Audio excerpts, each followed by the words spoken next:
Hey parents, as promised, here is your video to help explain the packet that went home last night or was emailed to you, and also to give you some further details about camp and what our kids will experience and what you can expect, just for your own peace of mind, what your kids will be involved in and what they'll be experiencing. So let's go ahead and dive into this packet that I sent home last night or that I emailed to you. It starts out with a packing list and what to bring. Bring a Bible.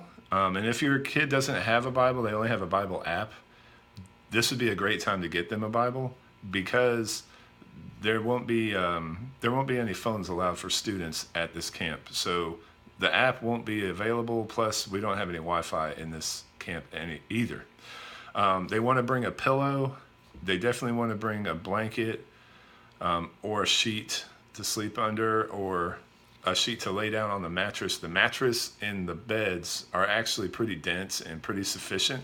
I've laid down on them myself and they're really not all that bad. So your kid won't need to bring like a twin size air mattress or anything like that. What they have there will actually work pretty good. Or they could choose to bring a sleeping bag just for some extra padding to sleep on or something like that. They will need toiletries. They will need soap. I suggest body wash. Because a bar of soap laying around might be kind of weird.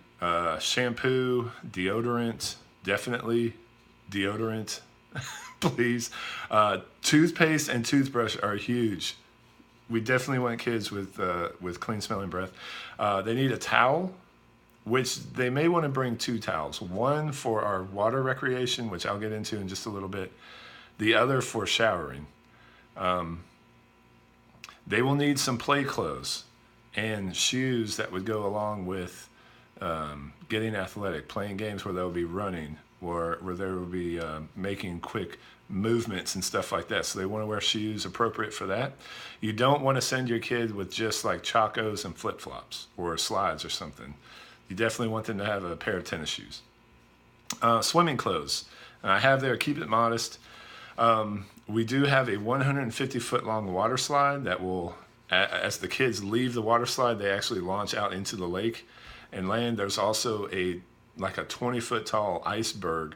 It actually looks like an iceberg once it's inflated. It has hand and foot holds all over the sides of it. Kids will come out of the water, climb up that, and then jump off into the water.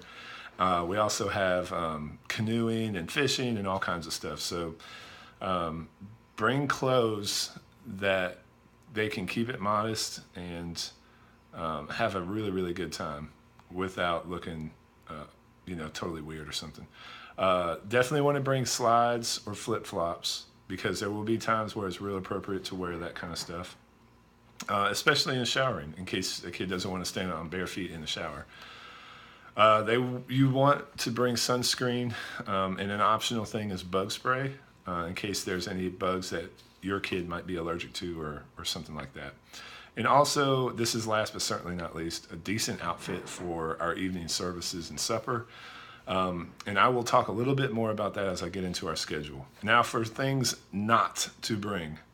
No drugs. We don't want any drugs coming with our middle schoolers or high schoolers. No alcohol, no tobacco, no dip, no cigarettes, no nothing like that. No items to pull pranks. Middle schoolers are very inexperienced at pranks, and a lot of time property gets damaged when there are pranks attempted, and we definitely want to avoid that. So no items for pulling pranks, no weapons, no knives, no nunchucks. They won't need a bow staff or anything like that. No weapons, and then no electronics, no types of small handheld gaming systems, no phones, no laptops, of course, no iPads. None of that will be necessary or really operable at summer camp because A, we don't have Wi-Fi, and B, they'll be way too busy to use that stuff anyway. In their phones, I really want the kids to understand that the world continues to turn, the sun continues to rise and set when they don't have their phones, that life can actually be lived apart from their phone. Now, we have our phones all the time, they have their phones all the time. 3 days will not kill them. You guys know that, but sometimes I don't know if middle schoolers know that. So looking forward to the opportunity for helping them understand that they can get a lot of depth out of life, out of their day, when they're not, looking at their phone. So Let's start with Sunday in our schedule.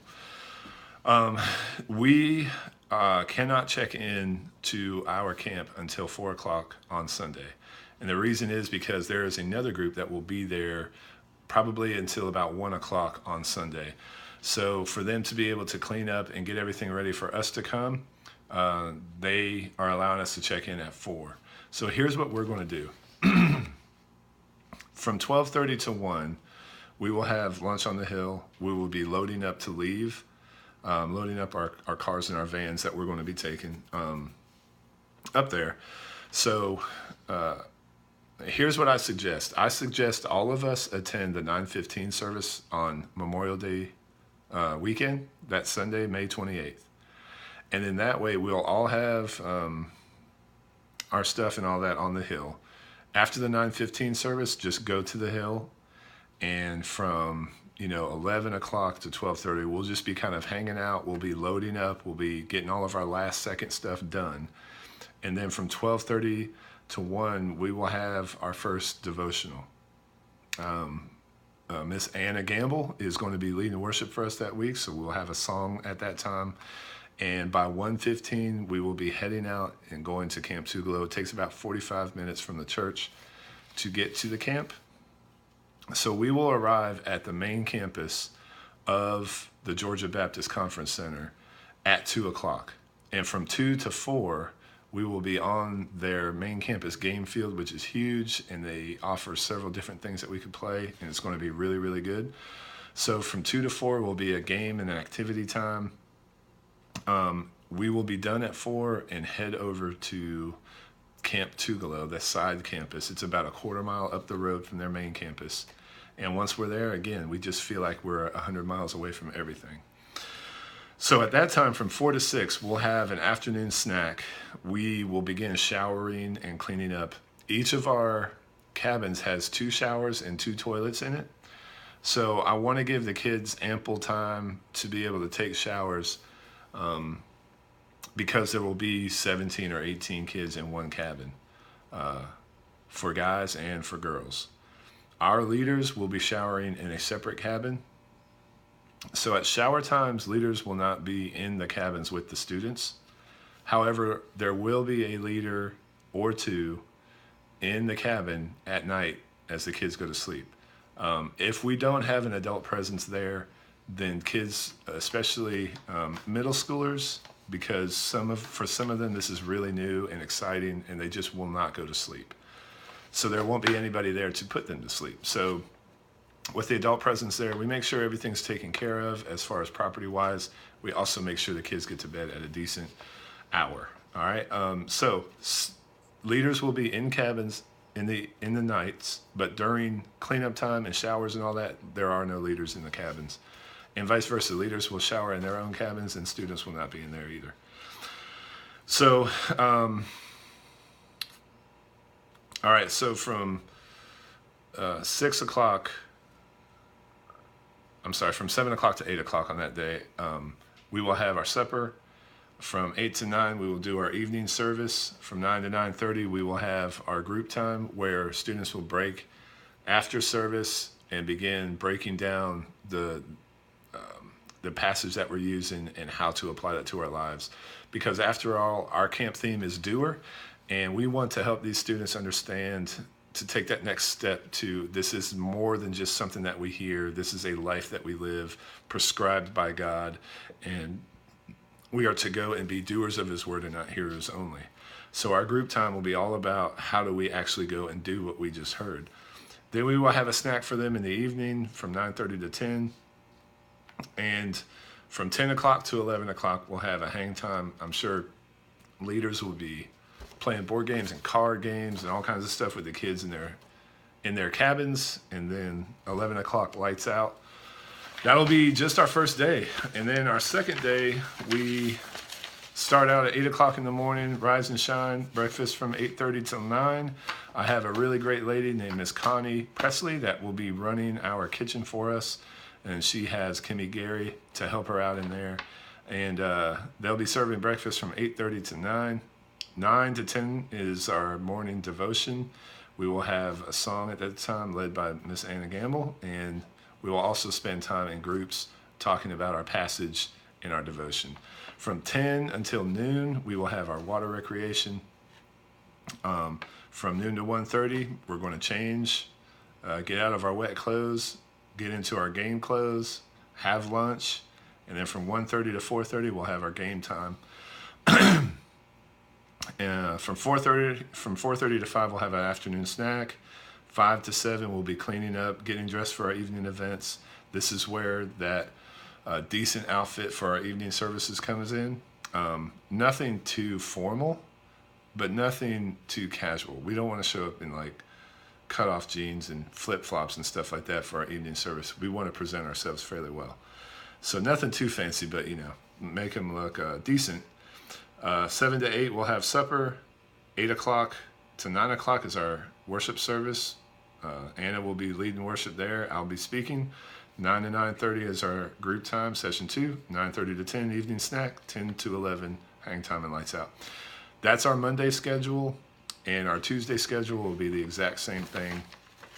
Now for Wednesday, we will again rise and shine at 8 o'clock. 8:30 to 9 o'clock is breakfast. 9 to 10, we'll be packing up, cleaning up, and leaving for the Grove.